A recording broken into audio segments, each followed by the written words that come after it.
कार्यक्रम है? मैं तो आज इस कार्यकर्ता सम्मेलन में सब कार्यकर्ताओं को कह देना जी। कार्यकर्ता ही किसी पार्टी की रीढ़ की हड्डी होता है, वो खड़ा बनाया पार्टी को इतना बड़ा किया कि 2017 में विधायक था, आज 11 विधायक और उनका खर्चा भी और किसान पार्टी भारतीय जनता पार्टी के साथ कार्यकर्ताओं को बधाई भी देना था। और किसान राज के जिले पर मैं 13 जनवरी 2013 अपने 47 साल के जिले उसी दिन मैंने संन्यास किया था और संकल्प लिया था कि मैं गाँव के लोगों को गरीब और पशु का परिचित मछुआरा समुदाय में और उनके साथ और भी समुदाय जो गाँव में जीता है उसके हक हिस्से की लड़ाई लड़ेंगे और संविधान में मिला हुआ जो हिस्सा है वो लड़ेंगे। इसलिए हर साल मैं निषाद राज जिले पर मैं जयंती मनाता हूँ। चैत्र पंचमी को भगवान निषाद राज के हुआ था और नवमी को भगवान राम का जन्म हुआ था। ये दोनों मित्र थे और त्रेता में गले मिले थे और जब निषाद राज ने गले लगाया था भगवान राम तो भगवान राम ने निषाद राज को गले लगाया और बहुत बड़ी 156 फुट की विशाल मूर्ति का वहाँ अनावरण है और भारतीय जनता पार्टी इस बार हमारे बात और उन्होंने घोषणा की थी और मूर्ति लगभग तैयार है। उसमें शीर्ष नेतृत्व के आने की संभावना है और देशवासियों को और क्षेत्रवासियों को अपील करता हूँ कि वो वहाँ से चलें और उसको स्वर्गभूमि है कभी त्रेता में निषाद राज सेना से राज खत्म होगा। एक सेना है निषाद पार्टी की, ये धीरे धीरे आगे बढ़ रही है और उसी तरीके से उत्तर प्रदेश में दुख देने वाली सरकारें खत्म हो गई है और सुख देने वाली सरकार आ रही भारतीय जनता पार्टी बिना हम लोग 80 सीटें इसी बहाने हम लोकसभा की तैयारी करेंगे और 80 सीट हम लोग तैयार करेंगे और फिर से एनडीए की सरकार लाने के लिए हम लोग वासी के लोगों को बहुत बधाई दूँगा क्योंकि हमारे 2017 में तो हम चुनाव लड़े थे, 2019 में हम भारतीय जनता पार्टी के साथ एक ऐतिहासिक जीत दिया था 2019 में और 2022 में भी इन्होंने ऐतिहासिक जीत दिया। हमें उम्मीद है 2024 में मंत्री जी, नगर निकाय चुनाव की घोषणा चाहे जब हो सकती है, नगर निकाय चुनाव आप बीजेपी के साथ लड़ेंगे या अकेले लड़ेंगे? ये हम देखते हैं गठबंधन है भारतीय जनता पार्टी और ये कार्यकर्ताओं का चुनाव होता है, छोटा चुनाव। कार्यकर्ता ये खड़ा और बड़ा करता है, इसीलिए उनके साथ नेतृत्व करने का अवसर मिले। जहाँ निषाद पार्टी पूरे प्रदेश में दौड़ा इसलिए करते हैं कि जहाँ भी कार्यकर्ता हमारा जीत सकता है, जहाँ मछुआ बहुत सीट है, जहाँ हमारे कैडर्स हैं और वो चुनाव लड़के जीत सकता है, जीत भी समीकरण में तो भारतीय जनता पार्टी से बातचीत को वो सीट नाम हम देंगे और वो जगहों पर हमारे साथ बातें 24 की क्या तैयारी है?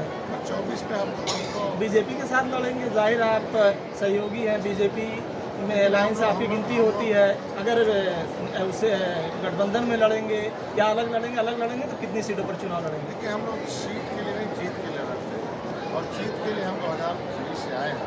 आपने देखा होगा सपा बसपा एक हो गए थे 2023 फिर भी निषाद पार्टी भारतीय जनता पार्टी खड़ी और एक ऐतिहासिक जीत 2019 में मिला, 2022 में उसी तरीके से भारतीय जनता पार्टी के साथ और जो भी सीटें होती हैं निश्चित रूप से आएंगे और इस बार निश्चित रूप से निषाद पार्टी विधानसभा में गई है नेतृत्व कर रही है, उसी तरीके से निषाद पार्टी लोकसभा में जाएंगे और अखिलेश यादव वर्तमान में जातीय जनगणना का मुद्दा हर जगह छेड़ते हैं, क्या आप भी जातीय जनगणना चाहते हैं या फिर नहीं? आज उन्हें जातीय जनगणना याद आ रहा है, जब वो सत्ता में थे तो नहीं याद आया। जब वो सत्ता में थे तो मैं आप उसके लिए आंदोलन कर रहा था। मैं 17 फरवरी 2014 को उनके सामने मैं प्रदर्शन करने गया था ये गणना कराओ जो भारत सरकार ने सेंसस अमेंडमेंट 1961 दिया है कि हम 70 लाख थे 1961 में और आपने गिनते गिनते हमारी जातियों को पिछड़े में डाल दिया, हम मझवार को 7000 कर दिया। तो जिस तरीके मारने वाली गिनती नहीं, जिंदा रखने वाली गिनती है।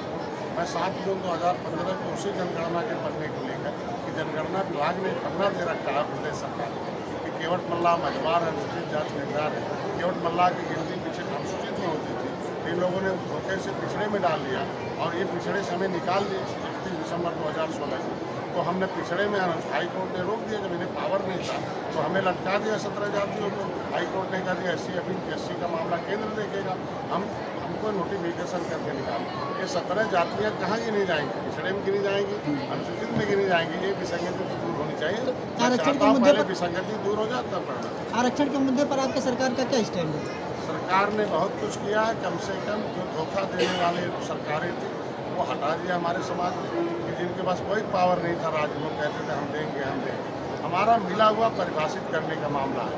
पहली बार है 70 साल में कि 18 दिसंबर 2020 को मैंने माननीय मुख्यमंत्री को एक पत्र दिया। उन्होंने 20 दिसंबर को RBI को registrar general of sessions of India को पत्र दिया कि डॉक्टर संजय कहते हैं कि केवट मल्ला मझवार अनुसूचित जाति का हकदार है, इनकी गिनती 1961 में मझवार में हुई थी, क्या सही है? 18 जनवरी 2021 को RBI ने पहली बार एक्सेप्ट किया कि नहीं, केवट मल्ला मझवार है, हमारे अनुसूचित जाति की सूचीबद्ध है। लेकिन ये काम नोडल विभाग जो है सामाजिक न्याय मंत्रालय है। सामाजिक न्याय मंत्रालय की प्रतिक्रिया सामाजिक न्याय मंत्रालय कह दिया सदन में कि मझवार की सभी कम्युनिटीज को उसको हिस्से का मिलेगा। अब वो परिभाषित करने का मामला है, 70 साल का उलझा हुआ मामला सुलझाने में हम लोग कामयाब हो रहे हैं। धीरे धीरे निश्चित रूप से इसमें हमारी सरकार तत्पर है। उत्तर प्रदेश के अधिकांश जिलों में जो तालाब हैं, तालाबों पर अतिक्रमण करके कब्जा किया गया है। आप मत्स्य विभाग के मंत्री हैं, अब मत्स्य पालन को बढ़ावा देना, आप कैसे काम करेंगे? उन तालाबों को कैसे खाली कराएंगे और वो तालाब कब तक आवंटित हो जाएंगे? अतिक्रमण किसने कराया? पिछली सरकारों ने 70 साल से। मेरी सरकार ने एक योजना लाई है, अमृत सरोवर। आज़ादी के अमृत सरोवर में अमृत सरोवर हम जो है ला रहे हैं, बना रहे हैं और ढेर सारे बन भी रहे हैं। उस अमृत सरोवर में हम धीरे धीरे पोखरों को, हमारी सरकार का मानना माने प्रधानमंत्री कि जब ताल खाल नदी पोखर भरे थे तब ये मछुआ समुदाय हरा भरा था। जब सूख गए तो ये सूख गए, अब इन्हें फिर से भरा जाए। लेकिन जो बेचारे कब्जे में हैं वो कहीं उनके पास घर नहीं है, तो पहले उन्हें हम बसा लें, पहले स्थापित कर लें, तब तो विस्थापित करें। उसके लिए मछुआ कल्याण कोष की स्थापना की है। ढेर सारे मछुआरे ही उस तालाब में घर बना रखे हैं। अब उनके पास घर नहीं था, झोपड़ी में डाल कर रह रहे थे। तो अब धीरे धीरे हमारे पास मछुआ कल्याण कोष की स्थापना हुई। अब उन गरीबों का हम घर बना रहे हैं, अलग से दे रहे हैं। हमारे मत्स्य मंत्रालय से मत्स्य विभाग से होगा मछुआ, हम कम्युनिटी हाल दे रहे हैं कि उनके सामुदायिक भवन बनाकर उनको मैरिज हाल खोल के उसमें हम की लाइब्रेरी खोलेंगे, उनके बच्चों को पढ़ाएंगे, उनके इलाज के लिए लाए हों। सब कुछ योजनाएँ आई हैं, उस योजनाओं को इनको लाकर धीरे धीरे हम उस पर ला रहे हैं। आप निषाद बिरादरी की बात करते हैं, जाहिर आपको निषाद बिरादरी ने मंत्रालय में मंत्री बना दिया है। आपके मंत्री बनने के बाद निषाद बिरादरी का कितना विकास हुआ? बहुत कुछ हुआ है। सबसे बड़ा तो सम्मान बढ़ा है कि कितना अपमानित होते थे कि थाने में जाते थे, केवटा मल्लावा कह के इनको सपा बसपा के भर्ती वाले अधिकारी जो थे, हाथी चक्की वाले, इनकी पिटाई करते थे। अब वो जाके निषाद जी कहते हैं, अगर सर पर टोपी है इनके तो उन सलाम करते हैं, कहते हैं भाई मंत्री जी ये पार्टी वाले हैं और भारतीय जनता पार्टी के सहयोगी दल है। अब निषाद जी कह के पुकारते हैं। मैं 9 साल में 9 बड़े काम किया। निषाद राज के किले को मैंने और पर्यटक स्थल घोषित कराया। भगवान राम और निषाद राज की बड़ी बड़ी प्रतिमा हमने लगा दिया। आज उसका उद्घाटन होने जा रहा है।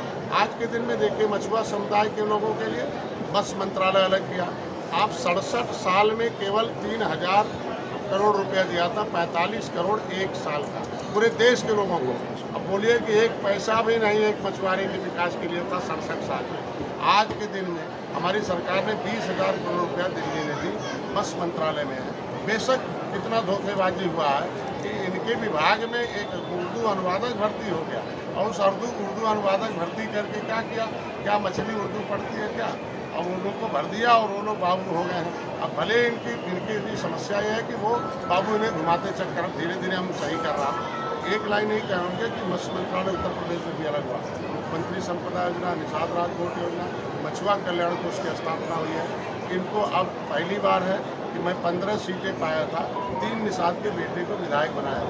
पहले क्या था कि एक निषाद नेता को पकड़ते थे, कालर मतलब कुर्ता पहना देते थे, जितना वोट पूरा प्रदेश का लेते थे और उसे सदन में ले जाके पिछली सीट पर बैठा देते थे।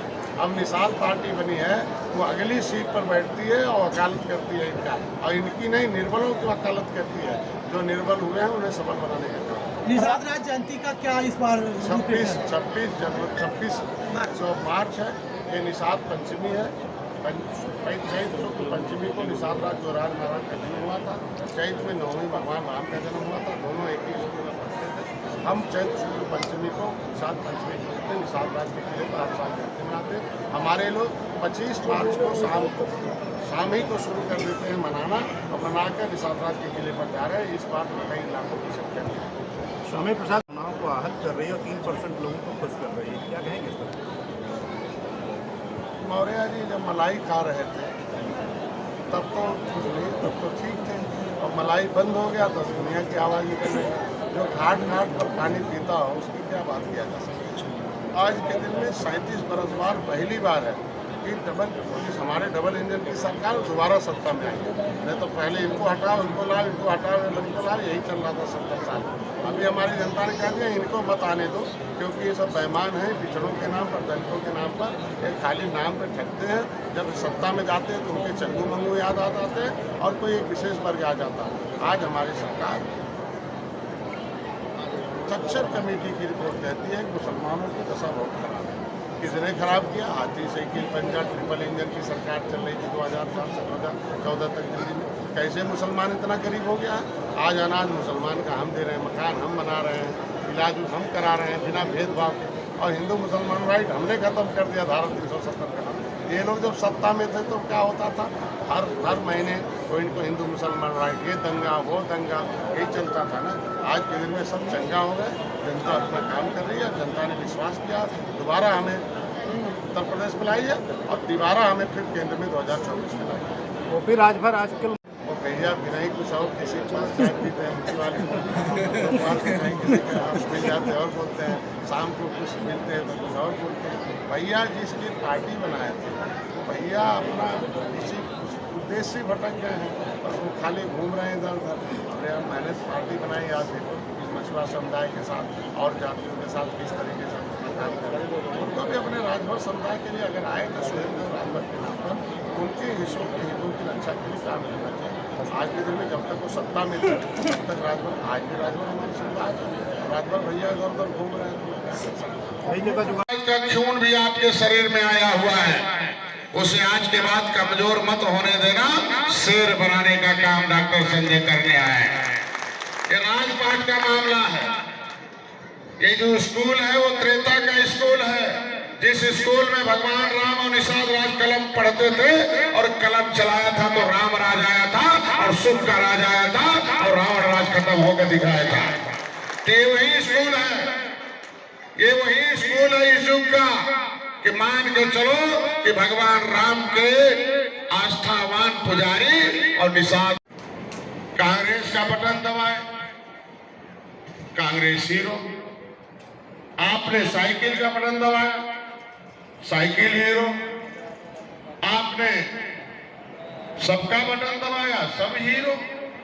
और आपको बना दिया क्या? बोलो भाई।